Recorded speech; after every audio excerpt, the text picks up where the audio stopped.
CataractCoach.com, podcast series, episode number 47 with Dr. Ashvin Agarwal. What is our future in ophthalmology? Welcome back to our Cataract Coach podcast. Today I have a very special guest, Dr. Ashvin Agarwal from India. Ashvin is an amazing young surgeon. I love watching his videos and I love learning from him. He's very innovative in the way that he thinks. He's also probably the hardest working man in ophthalmology. He works incredibly hard. I've seen him on so many different countries and around the planet last year. Plus, he works and does a tremendous amount of surgery and runs a huge empire. Ashvin, welcome to our podcast. Thank you, Uday. Thank you so much for having me. And, Cataract Coach has been a guide to not just me personally, but I think so many people. You can just see from the number of subscribers you have on your YouTube channel. Now you're going to Instagram as well. So it's just flowing everywhere. It's a beautiful concept. And I know that you do this for free, which is such a noble cause. For sure, your name will be etched in the memory of time. You know, it's funny. Thank you. That's very sweet of you. But I actually do it so that I can learn. That's the most amazing part. That is also true. But it's still not many people who do that. It's a lot of work. If you make one video, it takes a lot of time. If you make one video every single day, that becomes really just quite a lot to ask. Yeah. But so tell me about, you've had an amazing path in ophthalmology. You're my favorite from when you're on the podium. Wow, you present such interesting cases, novel approaches, and you do it in such an easy way that makes it easy for me to learn.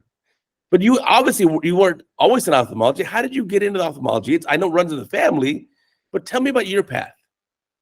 So so thanks for asking me that today. I think it's a very privileged question, actually.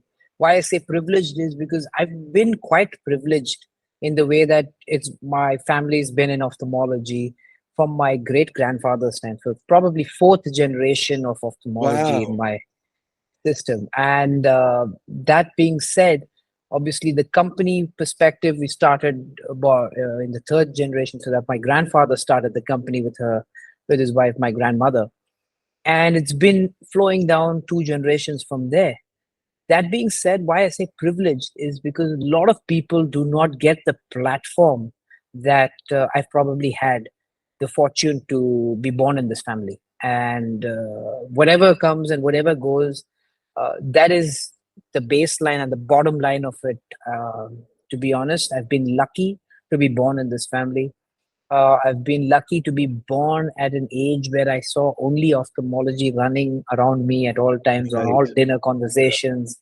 And everything was how important that small 24 mm is for all of us. And that's how important, it becomes for us. Obviously, as you grow up and you enter your stages where you have to take a career path or a choice, a really nice blinder comes on from your parents, and they make you look in a particular direction, and they actually make you think. But fortunately, I think for me, what happened is those blinders came about in a very nice and soft way. So it didn't really feel like a blinder, but it was a blinder. Okay, let's just face facts. We want to make sure that you don't do orthopedic surgery, right? We talk about this a lot. The so-called the word nepotism in its own way, but to a large extent, it's easy. It works. It can be taught very simply and fast to the next generation, because you've got this thing, and if you have a platform, you can take it to the next level. Fortunately for us, not just from a clinical standpoint, but also from a business standpoint, we were able to expand both the horizons on all the fronts. So that's how I got into ophthalmology. It's basically a blinder. And now looking back, best decision ever? Absolutely.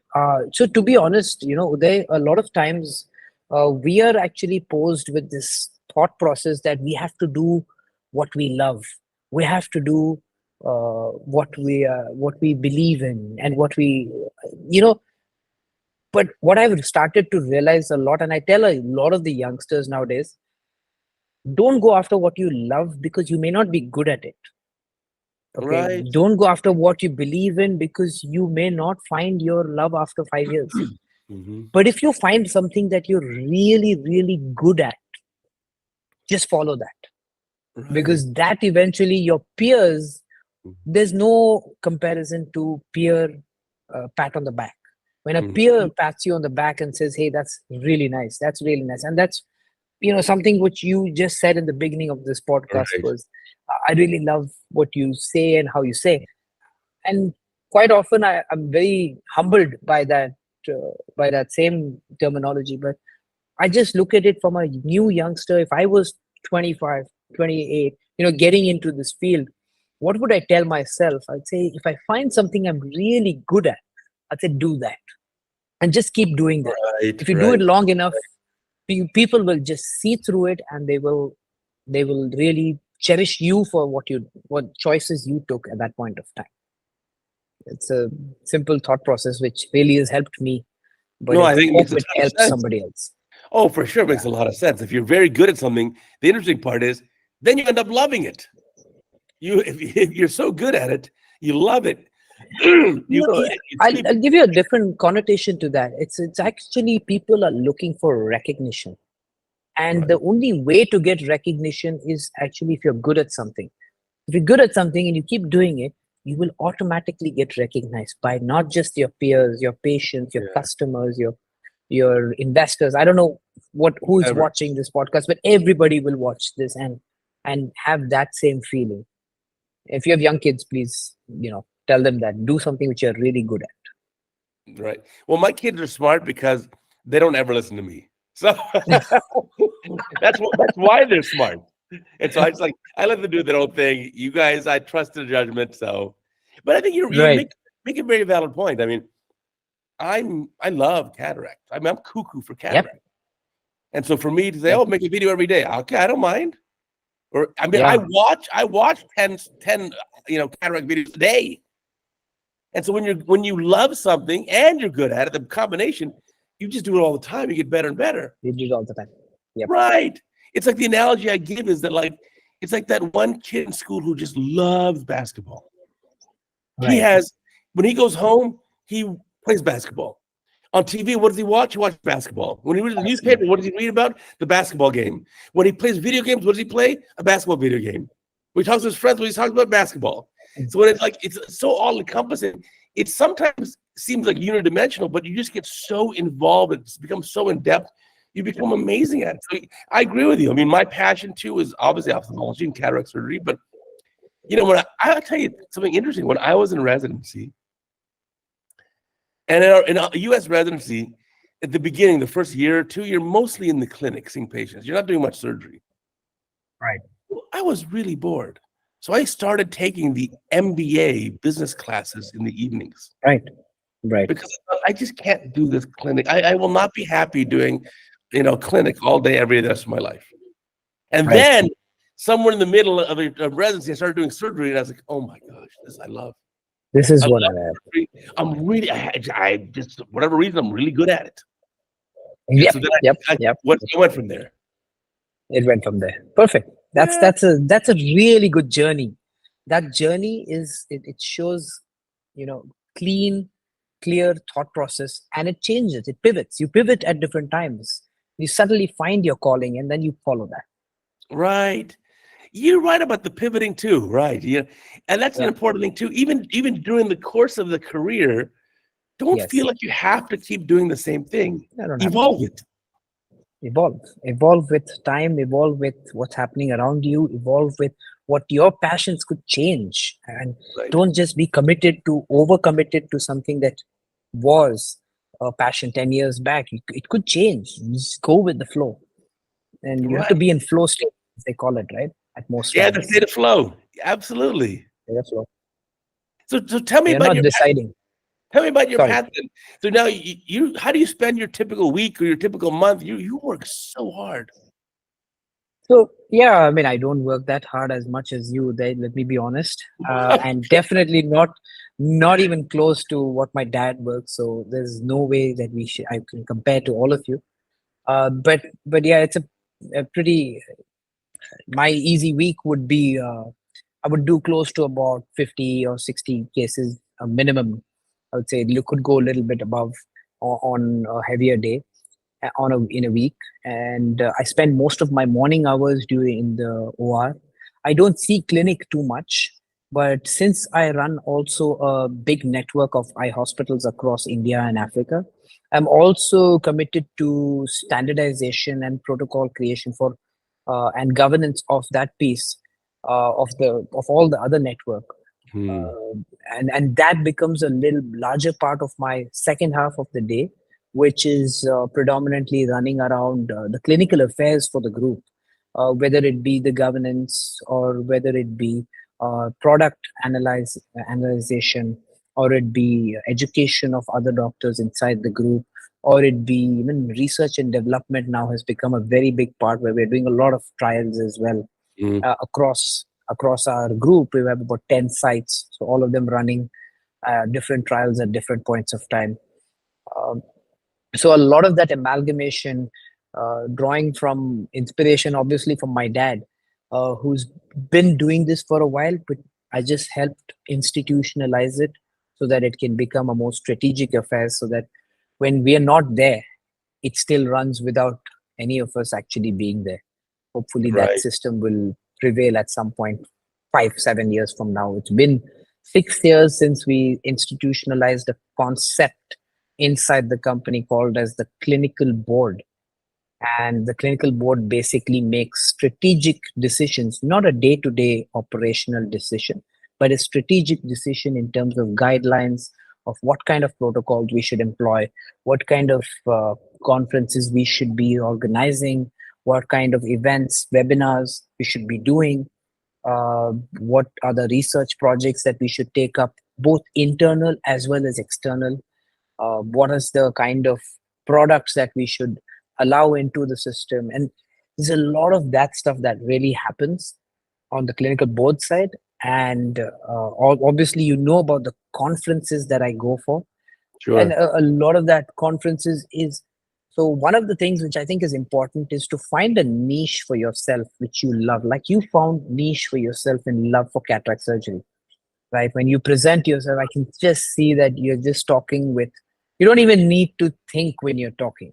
You just speak because it comes out Right. so easily. It's because you're doing it every day. And the same happened to me when I was doing complex or complications or complex surgeries, challenging cases.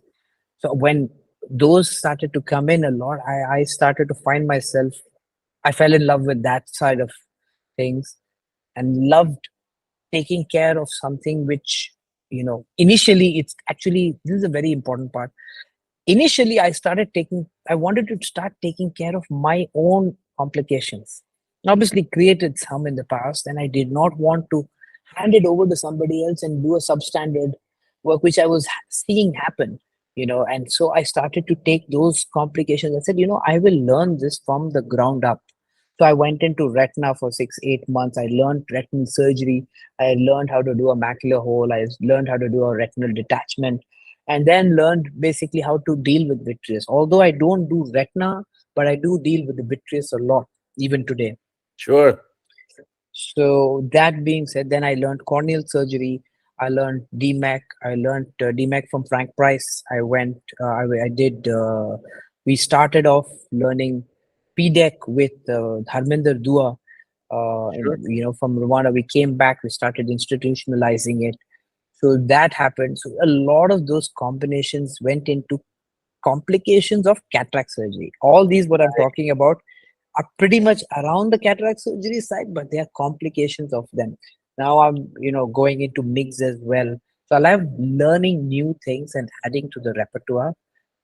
In this year, I'm not talking Jan, but from April to now, I've done about 40, 50 odd MIGS procedures already. And hopefully plan to ramp that up. But I'm just saying the idea is to keep learning and Right. never stop. Never Yeah, stop this that learning for process. sure. This is the fun of learning. I mean, anything you Absolutely. learn at the beginning, it's so fascinating. It's so much fun to learn. So I think Yeah, it is. we're all in that same boat. I think you've had some amazing training. Like, well, the one thing I wish I had more of was I didn't have any formal retina training, and so today, if a patient needs a 3-port punch plane of vitrectomy, I'm more than likely going to ask one of my former residents, who is now a retina specialist, just do it for me because I don't No, feel. and I agree with that, Uday. I don't want anybody to hear this recording and say, "Hey, today I will do a retina surgery." It should not be the case. It's honestly, retina deserves its own respect, and it takes time to do that. It's Right. something that I don't recommend to everybody to do. In fact, if you have the option to have a retina surgeon, please have them do it. I just thought I could do it, so I did it. And at that point, I was also a little bit of a eccentric character to kind of go ahead and do all of this stuff in one time. But but it all helps at the end when you Oh, understand for sure. sanity and you come down. For sure. Like you have some very complicated cases where Right. in order to fix the cataract or do the anterior segment surgery, you may have to do a vitrectomy. You may have to do Yeah. also a combination with DMEC. You may have to Yep. do a mixed procedure. So it's nice to have all that in your tool set in order to do Absolutely. these very complicated cases. Absolutely. Yes, I agree with you. So now we also must mention, when you say you run your group of hospitals, this is not some like small organization. This is a mega organization. I mean, Yeah. how many hospitals are there? So, Uday, fortunately, yeah, thanks for asking that. I think we've started off with one hospital. I'll give you the story a little bit. We Oh, please. started off with one hospital in about 2000, from 1957 till about 2006, we were only one hospital, just one hospital growing vertically. After which, we started to expand that using debt, and we grew that to about 22 hospitals within the state of Tamil Nadu from 2006 to about 2011, at which point we maxed out our debt and we couldn't do any more debt. So that's when we went in for private equity and we started expanding with private equity. Today, from one hospital in 2006 to today, we have done 2 3 rounds. So we have now reached about 161 centers, or a little bit around that number. Wow. In Yeah, this multiple is countries. multiple countries, about 9 countries now. We've spread in Africa, all of East, South, and 2 countries in North Africa. That's where we've spread. We've also in India, we're in about pretty much all the states except for a few. So we're spread pretty widespread across the country. And the vision is probably to go to about 250 by end of next year, and that is 2025. Uh, Wow, so fantastic. that's the thought process. But again, time will tell. And there's Well, no number gunning to our head. We don't have a gun sure. to our head in any which way uh, for that to happen. We just want to do excellent work, and we want to be, a sort of analogy to this is we want to be the Apple of eye care. I love the idea. Mm, I love the passion, and wow, what a growth trajectory. That's amazing. I yeah. mean, it must be 1 million patient lives or more per year that are treated. Yeah, so we do close to about 100,000 patients in terms of OPD a month, and we do about 100,000 surgeries through the through the year at any point of time, and probably increasing. I'm giving you old numbers, to be Yeah, honest. I wouldn't know the exact number as of now. It's too that's soon to tell. fantastic. That's just, I mean, the nice part is you think, gosh, how many people have you helped? It's amazing. Yeah, it's a big network, and we've been fortunate to have some fantastic doctors. To be honest, it is not possible to have some fantastic doctors, and I would also say to have some really good, sharp minds working on the back end, because a network like this cannot work with just the doctors front ending. This has to be a network led by professionals who've done scaling up of businesses and so on and so forth. Obviously, this needs a little bit of a gray area where you have clinic on one side, and then you have the management on the other side. So to give an analogy, you have the management board and then you have the clinical board for the group. It is in comparison to a management board of a newspaper company and an editorial board of a newspaper company. So Right. they don't think alike, but although they have to work together. The management will say cut the cost, the clinical will say, hey, let's increase that. We want to give the best quality. So it's a good mix to get the best out for everybody. Yeah, it sounds like you need to have a good balance between the business side and the physician side in order to really, have that parity. And I'm sure that everybody watching your podcast is in the same boat. We're just probably doing it at a smaller scale, mid scale, and large scale. That's all. No, for sure. For sure, yeah, obviously common issues. Now, are you operating just in one center, or you travel and operate many centers? Right now, currently, post COVID, I've been operating only in one center. But pre COVID, I was operating at about 6 centers, 5 of them being in Africa, actually. So Wow. I was traveling to Africa a lot. I was for 5.5 years. I traveled to Africa. I went to I went to Rwanda. I went to Mozambique. I went to Zambia. I went to Ghana, and I went to Mauritius. So these were the places I went, and I was helping in those locations for, doing really high-end, sophisticated anterior segment transplant type of procedures. Right. Not even transplant. I would say reconstruction work. I'd say So these reconstruction. centers will just save these very difficult or challenging cases for you Yes, and kind of build them all yes. up. There was a pooling up of patients that used to happen because it was impossible for them to come to India or anywhere else, and so I used to go there. I used to do those cases and come back, and it started about 7 a.m. in the morning, and we would go straight up to 5 a.m. next day. Oh my So goodness. Wow. it was a marathon of sorts. And Wow. at some point during that journey, about 2 o'clock or so, my mind is not working. It's basically just muscle memory. It's just muscle memory Wow. is going on. I can't imagine working those that's working 22 hours in a row. It's crazy. I can't It imagine it. is, but it's quite memorable, and I think it really helps set and establish a good system. And when others see it happen around you, what happens is you inspire and motivate others to do the best. I think the idea is to motivate others to just excel.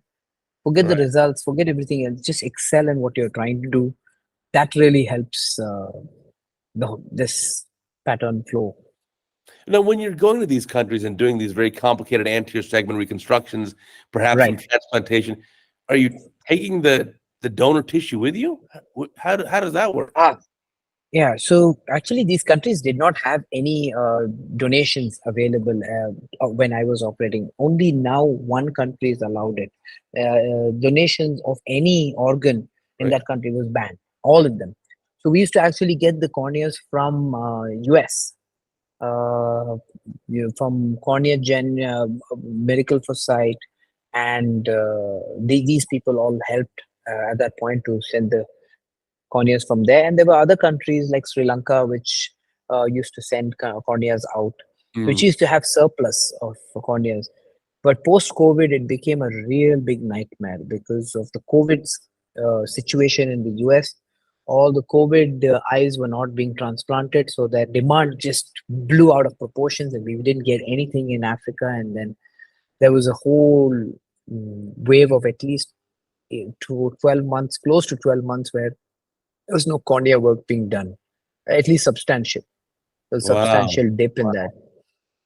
So that really impacted the cornea work. But yeah, we used to usually get corneas from outside. India, unfortunately, does not allow corneas to be exported out of India because of we have 1.5 billion population in this country. We first serve this country before it goes out. That's the thought Oh, my process, but goodness. Sure. which is right in its own way. For sure. So what's next for your big group of eye hospitals? So you said you want to grow from 160 to 250, which would be fantastic. Right. That's in a number scale. Yeah, that's from a number scale. I definitely think at some point during this journey, the R&D, the research and development, is something we're very focused towards. We've already come out with one device called as the AVA. AVA is Advanced Vision Analyzer, and it's by the a company called ELISAR, and that basically does a virtual perimetry. And we've been, we've been scaling that up in India. We're now coming out with a very, very novel, another novel piece from the same company, ELISA, which is we're doing a OCT and corneal image, retinal OCT and a cornea OCT at the same point of time. So it's a very, very, very Oh, wow. intriguing and nice combination to have and to visualize it. We're still working on it, but yeah, when it comes out, hopefully it should come out soon. We'll know That sounds how it amazing. works. I mean, I always think that, you know what, we're getting to the point now where I could probably remotely diagnose anything. So I don't have to see the patient. You can send me anterior segment photos. You can do whole eye, like you said, OCT. You can send me a topography, a tomography. You can send me some biometry. You can you can diagnose everything without actually seeing the patient. Yeah, you don't really need to go anywhere. I think that's the beauty of technology, is that you really don't need to go anywhere to diagnose anything. It's all up here. It's all up here. It's all in your hands. You probably need a setup like you have your office, which looks absolutely stunning, by the way. But you can have your office with an iPad on one side, another monitor, dual monitor, and just diagnose, hey, okay, this guy has 1, 2, 3, 4. Hey, this is what you got to do. And boom, you're done. Right. I think At least. I think we're going to get Yeah, there. we're good. Even our clinics now we have so many different machines. Here's my autofractor. Here's my topographer. Here's my tomographer. Here's my biometer. Here's my OCT machine. Can we combine all into just one machine that just scans your eye and gives me all the data? You know that I used to think that really works, Uday, but I'll tell everybody, because if they're watching this, they should know that actually disturbs the flow of the patient, and that's not beneficial for the doctor's office. What do you Because mean? at the doctor's office, if you have one patient going to, on 3 different machines, you can have 3 patients being analyzed and swivel them around. But if you have just one machine doing everything, then there's a block and there's a queue that's up there, which is just blocking the whole crowd from actually doing your workflow. Completely gets hampered. Right. And I get that. yeah, I get that. so But then we've done that. That's why. yeah. Then the solution though is of this magical all-in-one machine, just have like 6 of them. You gotta have 6 of them, which doesn't come cheap in the beginning. You know that. No, of course. Everything in ophthalmology is funny. It's very expensive. Somehow. But I think it's interesting to see where this will all end up. I think it's because you look back. Even I'm obviously older than you, but when I was a resident, I mean, there was no optical biometry. We sat there doing applanation A scan with an ultrasound, and things really changed a lot. Things have changed, and I think we're just at the brink of the technology revolution. So we're just going to understand what AI is going to do for all of us right now. We have no idea where that's going to go. Good and bad both. No judgments on that right now. But I feel if used well, I think AI can be a big boon for all of us if used well. We just need to have the right people using it, which invariably happens to 99%. That will be the 1% which, you have to just deal with that. No, for sure. I mean, you take the story of chess, and you look back 20 years or 25 years, 20 plus years ago when IBM's Big Blue beat Kasparov in chess, it was like such a big deal. But now, even it's not the Google chess player, right? Taught itself chess in a few hours, and now can be any human on the planet. And so I think we're going to get there, the same kind of concept, with some of the challenges with lens calculations or surgical planning or even diagnosis. You're going to have even today, you have AI that can look at a retinal image and tell you the patient's age within a year or 2. You can look at a retinal image, it can tell you male or female. I can't do that. If you show me a picture of a fundus of a retina, I can't tell you male. You won't know. But somehow the machine figured out. So it's fast. I mean, they're going to be able to do some things that we obviously don't do.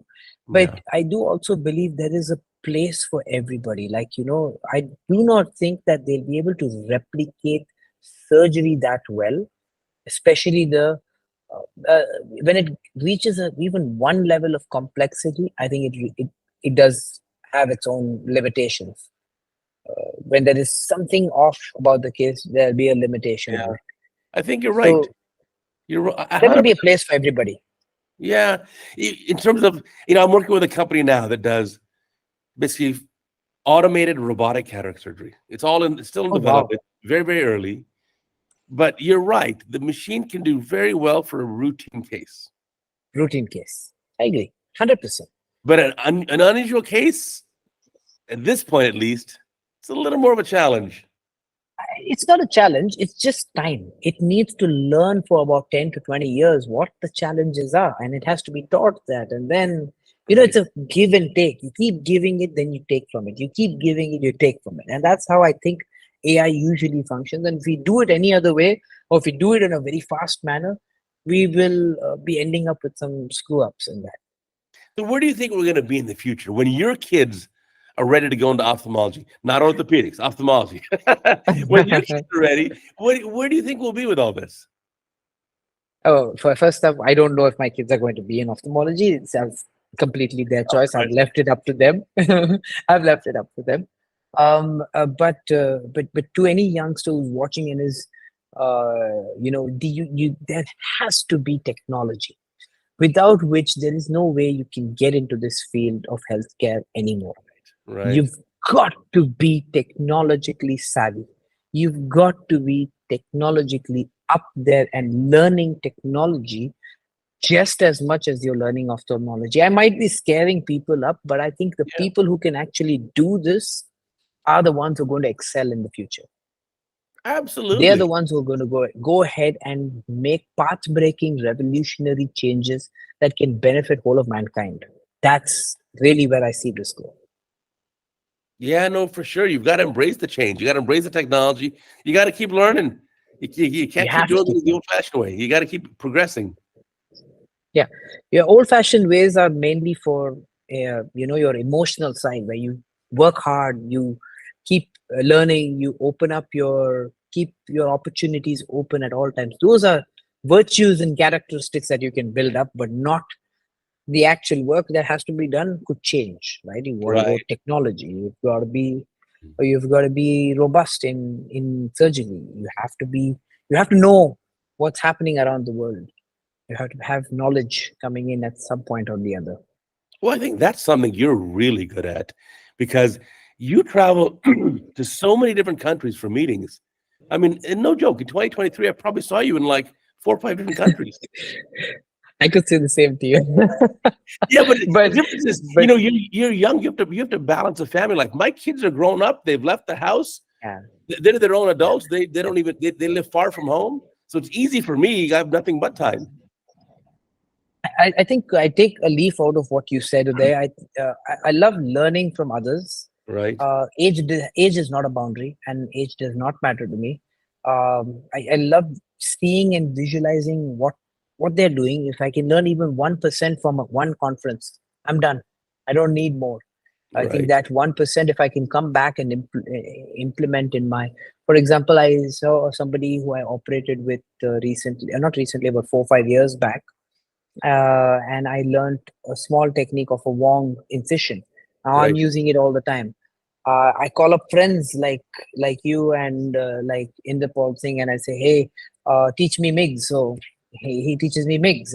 I'm really fortunate. I'm just damn plain lucky to be Yeah. at the right place at the right time with the right people, to be able to take help from them, and everybody just so nice and lovely that they help.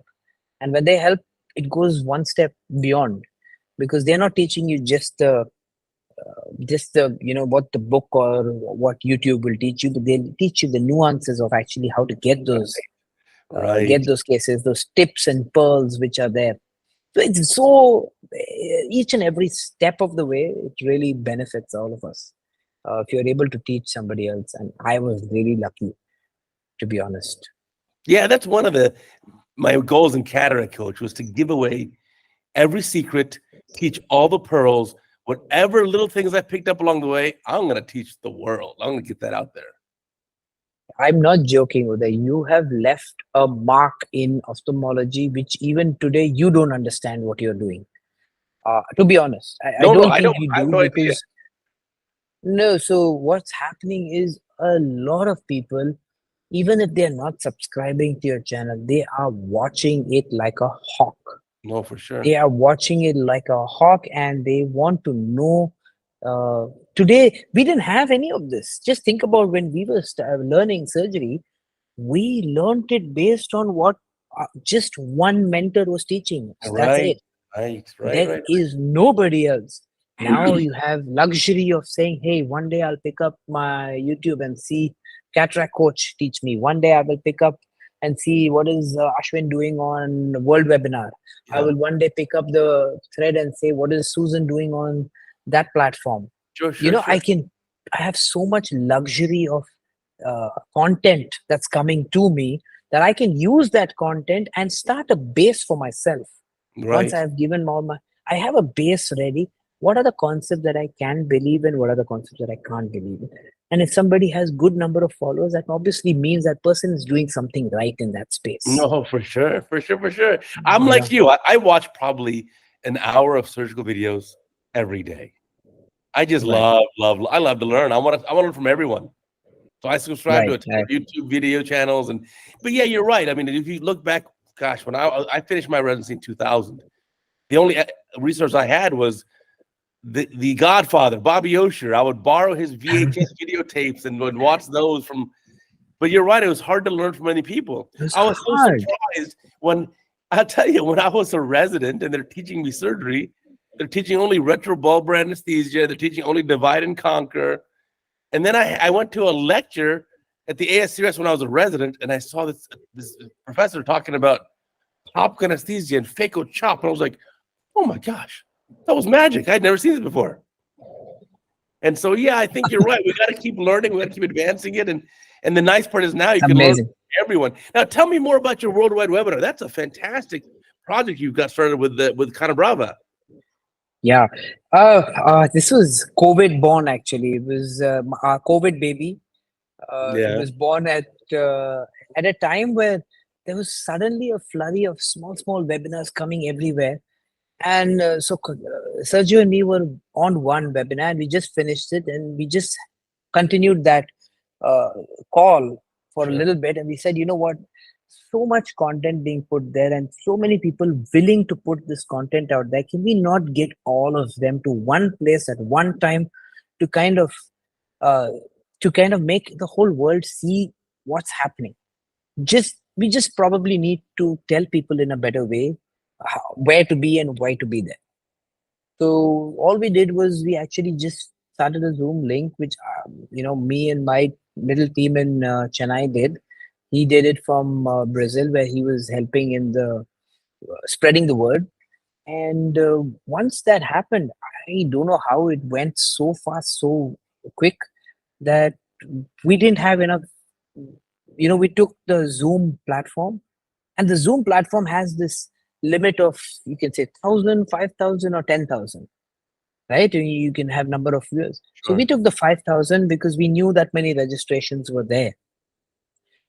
But we didn't anticipate what's going to happen. It actually broke it to about 12,000 people who we had to suddenly switch and move to a YouTube. We had to suddenly move to YouTube as well. So we had to mirror this onto a YouTube while the lectures are going on. It was quite nerve-wracking because people were messaging on the other side. They have, fortunately, few people had my WhatsApp and or had Sergio's WhatsApp, and they were constantly messaging saying, hey, we're not able to get in, we're not able to see anything. So we said, okay, here, you know what, we put it out on the website and saying, here's the new link, please go ahead and visualize it over there. Right, right. Just Oh man, YouTube streaming. You could have 1 million people then. correct. But we didn't know that beforehand, that we thought Zoom would be enough, but it Right. was not, clearly. Well, that was the first year we started, and second year onwards. Third year, it became a little low because there was a clear sign of webinitis. I like that webinitis. Yeah. They did not want to see any webinars. They said, done with it. I think all of us were there at that point of time, and we kind of recognized it. So yeah, we've kind of pivoted now to a little bit smaller event, which is much more focused towards giving back to a focused, sort of an interactive one, rather than making it larger than life. And I think it really works. It really helps. This one, When we'll is the still next? continue to do it. I feel we're going to do it in the next December. We did it in December this year, 2023. So in 24, we'll probably do it in December. It looks like to be the time where it's the lull of all the conferences. There's nothing Right. happening during December. So we just try to map the timing correctly. So nobody feels offended. We don't want to step on anybody's toes. There's no requirement of doing that. We're just doing it for education. As you said, we're not doing it for um, any other need. Yeah, it's a very, very, very high yield meeting. I mean, there's so much to learn, and it's just in just that short period of time, you can come away with incredible tips and tricks. Yeah, I hope we hope to help.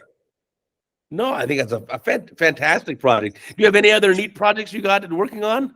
What other projects you got? Uh, no, right now I'm not working on anything myself personally, but I'm quite intrigued with the studies. We're studying on some accommodating IOLs from the US. There are some other research projects that are quite intriguing. I'm quite fascinated by the way that people are thinking. There is another project from Israel which I'm very quite keenly looking forward to implement. Actually, not even just do research, because it's not a danger to anybody. It's more of a AI based technology for slit lamp. It's really cool, something which we're working on, but we're just working with them. So I, I don't know how far it's going to go, but I'm quite waiting for some results to come out and hopefully be able to share them at some level. And I already told you about the research project that we're doing in house internally. That's one. And always we hold our annual conference at Chennai. You've been there Yeah, for sure. already, and that's coming up in July. We're going for the winter meeting in Amritsar. So those are the smaller events that are happening. Quite looking forward to Brascaris 2024. In Rio de Janeiro, Looking that's for for sure. That's the for sure. Brazilian cataract meeting. What an amazing meeting! Wow. That's a fabulous meeting. Also going to go this year to the Canadian Ophthalmology Society Oh, meeting. fantastic. So that'll be interesting as well. I've said no to quite a few because I've also had the fortune of having a new baby, Oh, which is congratulations. yeah. So I'm just spending some time at home with them, with the new baby at home. My older ones are becoming big, so they're going out of commission from around me. So I have to ask because I think all ophthalmologists do this. I did this when my kids were born. I got to check their eyes. so yeah, we did that. I made them check each other's eyes, actually, both my elder ones. But even the That was babies, fun. when the baby's born, I'm just like, you learn so much in ophthalmology. Like I still remember doing my pediatric rotations in ophthalmology and seeing a baby with retinoblastoma. So it makes like, oh my gosh, or babies with congenital cataracts. I was like, when my kids are born, like I gotta check their eyes. I have to check. Yeah, I agree. Yeah, it makes it. You're always on the edge when you're doing that, by the way. So Right, uh, right, right. My family thought I was crazy. Like, what are you checking? They're fine. Don't worry about it. I'm like, no, I have to check. No, well, what a that's true. what a blessing to have a new baby. That's fantastic. But then it's Right. tough to balance it, though. I mean, you with the amount of travel you're doing surgeries in Africa. You're obviously working very hard there in your home. You're at so many meetings. That's a tough task. You must have a blessed family life to be able to do all that. I have a blessed wife for sure who's allowed me to do all of this stuff. And I also must say that if you're good at something, don't stop, because Right, you don't know when that sudden calling will come from top and say, "Hey, stop." You'll be told to stop. And right. so I'm a very firm believer of just keep doing it till you can. The only reason being, there is nobody else who can replace you in what you're doing. Yeah. in that specialty, in that focus, in that manner. And when I go to conferences, to be honest, Uday, I get a lot of this. Oh, you're so young, and how are you able to do this? I get that a lot, and which is a really good thing. Why I say that is because I feel that a lot of people, knowingly, unknowingly, get inspired by that and Hmm. want to excel in their field, and they want to do better. They want to be able to say, hey, you know what, I can do this if he can do it. I'm Right. more of the guy next door who can really, hey, if he can do it, I can do it. I hope I'm able to exude that confidence in people. And I think that is one of the reasons why I go. And one of the reasons I want to go and teach. Teaching is not something that comes easy to everybody. But when you've got it and you can speak with some clarity and you can understand the concept and, 101 that concept laid out in front of an audience, it's not an easy game for everybody to do. Everybody gets into the technicality of it. Let's just dumbify this first, explain it, because on a podium for 7 minutes, you can only dumbify and explain. Right. You cannot Right. go into the nuances. If you go into nuances, and these things, it gets difficult to explain to people every time. You don't go into the technicality, just explain the concept. If people Keep it understand the simple. concept, they'll come back and ask you, and that's where they'll know, because nobody's going to learn surgery by just looking at you, but they can know whom to look for when they want to do that surgery. So Yeah. nowadays I get a lot of requests online. I get a lot of requests online. Hey, can you tell me? Okay, I'll do it. Let's get on a call. Let's do it. I'll get on a call with them and I help them step by step over there. Okay, this is the patient. This is what you got to do. Do this. Come back to me and tell me. So it's a give and take relationship with a lot of people. I think that really helps. I think you bring a very important point, which is, yeah, when you're on the podium for 7 minutes, just keep it simple, get across the idea, put the idea in someone's head. Like, I still remember learning about fourth row pupiloplasty and pinhole pupiloplasty, and it just put the thought in my mind, like, okay, that's a possibility. And then a month later, 6 months later, when I had a patient, like, I want to do, I know this, I saw this technique. I don't know enough about it. Let me go now research online and learn the Yeah, nuances.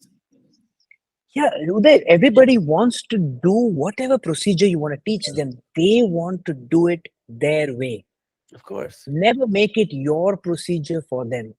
That's why we're very clear. At least Dad and me are very clear. We never put our name on any procedure.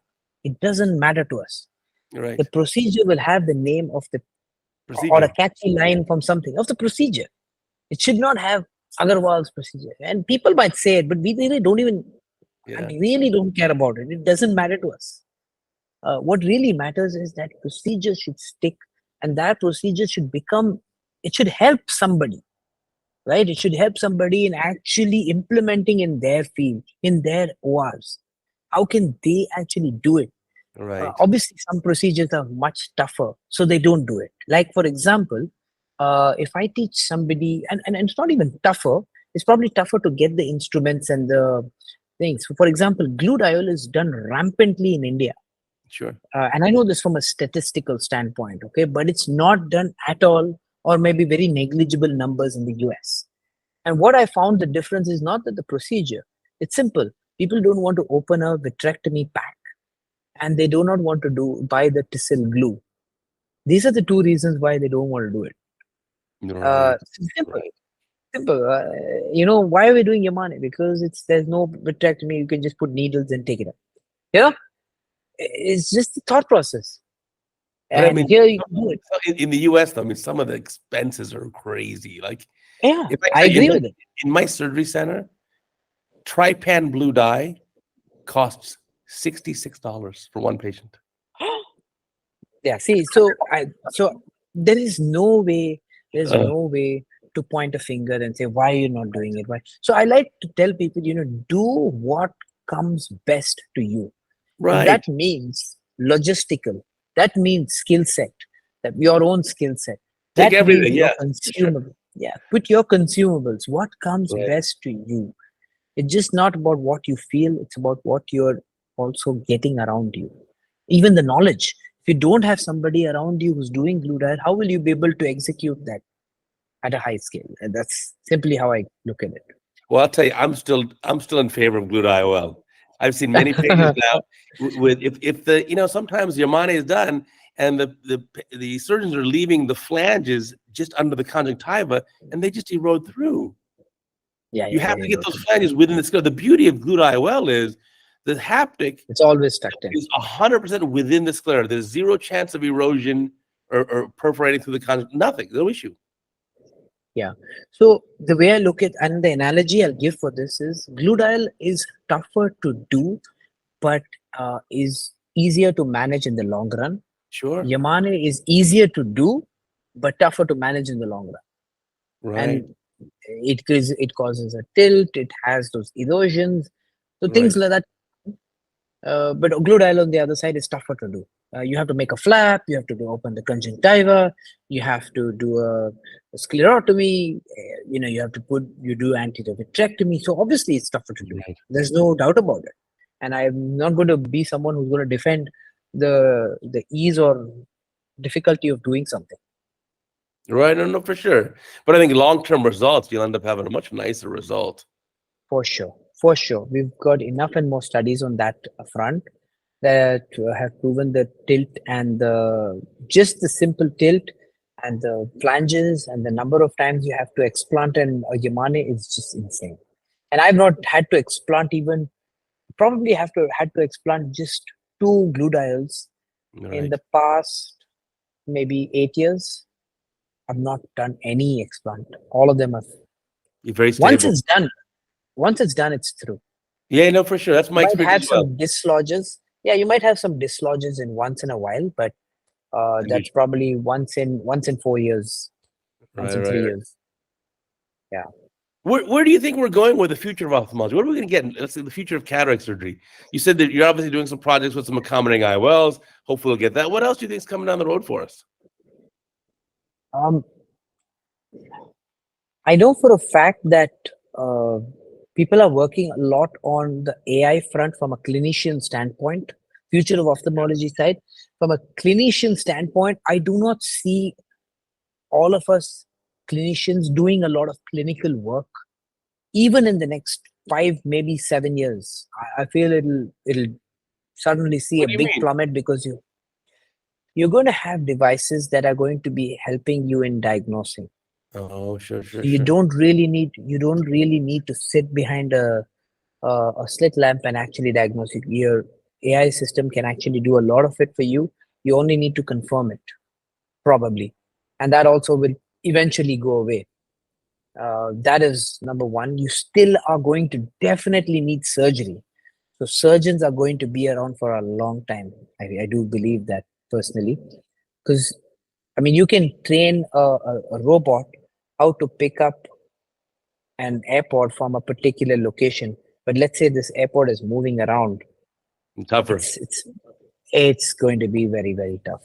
And this is something that I picked up from Elon Musk. He said it in one of his interviews as well. You can train a robot to pick up and build a whole car from scratch, no problem. But you cannot train a robot to catch a ball so easily. Throw a ball at him, you'll not be able to catch it so easily. Although that's also coming in. I do believe that what the project you just spoke about, the robotic, is quite fascinating, and I think I'll be very, very excited for something like that to happen. We all have to use technology. I do believe technology is a huge element of the future. We are at the brink of technology revolution, so we should not confuse ourselves and say that this won't happen, and we should not deflect or neglect that conversation. We should actually have that conversation face to face, so we can actually teach the younger, hey, get on board, let's learn together. Right. Oh, for sure. And listen, especially in ophthalmology, the only constant is change. It's change. It's always changing. It's always evolving. Always changing. The next step. No, always for sure. Changing. And you should, simple thing that most advisors would tell you, follow the money. The money is following the AI world right now, and everything around the AI is predominantly around manufacturing or healthcare. So if I look at it from that perspective. Interesting. Yeah, you're right. Google spending on it, so and all of them, Microsoft, Google, all of these guys are either spending it on this or that. So yeah, it's somewhere in that mix where I feel the future of ophthalmology lies. Yeah, and we've just got to get on with it. We've got to get on the saddle. Yeah, it'll be so interesting to see what happens. I mean, it's like I'm actually a little bit sad. I'm lamenting the fact that I'm now mid-career. I'm 20. I'm 23 years, 24 years into practice. I'm like, oh my goodness, where did the years go? But Uday, you're learning so much more than so many people that I know who are way younger than you and who should actually be much more in the learning spree right now. But you're learning so much more. So I don't think you're in any way mid. Don't talk to me about age when it comes to this. When it comes to just learning age, you're still at probably 19. Oh, in my dreams. But no, I think the important part is that I do have a passion for learning. I always want to learn more. I want to see, like I said, I watch an hour of surgical videos every day, not my own, other people's. I want to learn more and more from everyone else out there. So it's fascinating. Well, Ashvin, thank you so much for doing this podcast. I really enjoyed talking to you. You're an incredible inspiration for me. I love your teachings. I think you're an incredible teacher. I hope you'll give us a video that I can show the day after your podcast of any kind of interesting case. And I will. Thank you. I will definitely dub that and send it away to you. Oh, fantastic. And I'm sure I'll see you at a meeting very, very soon. Very soon, for sure. ASCRS, mostly. Yeah, in fact, at ASCRS, we're going to have, again, our Cataract Coach, the best of Cataract Coach session. The last two ASCRSs, it was standing. They gave me bigger and bigger rooms. It was literally line out the door. So this year, they've agreed to give me the biggest room they have for the Cataract Coach session. Wow. So wow. Congratulations to that. Yeah, we're going to have a fun time. Way. That is just purely hard work that you have put in, and you deserve every bit of it. Oh, honestly, it's just fun learning. And if you've been the last couple Cataract Coach courses at this ACRS, you'll notice that it's mostly I have my panelists making fun of me for doing the wrong thing. The best way to learn. That's actually funny. Actually, it's so lively. It keeps it live, and also we learn. At the end of the day, we also end up learning what we're seeing and watching. So that's great. Fantastic. Oh, I'm looking forward to seeing you very soon, Ashvin. Again, thank you. What a pleasure. And welcome to India again in March. I know you're coming down, so welcome. For the All India Ophthalmology Symposium. I'll be there for sure. Thank you. Sure. Right. I want to tell our listeners and our viewers, remember, we got a new Cataract Coach podcast every single week. Amazing stuff. You can find it here on CataractCoach.com, on YouTube, Spotify, Amazon, Apple, Google, wherever you find your podcast. It's everywhere. Instagram too. Check it out. We'll see you guys next week.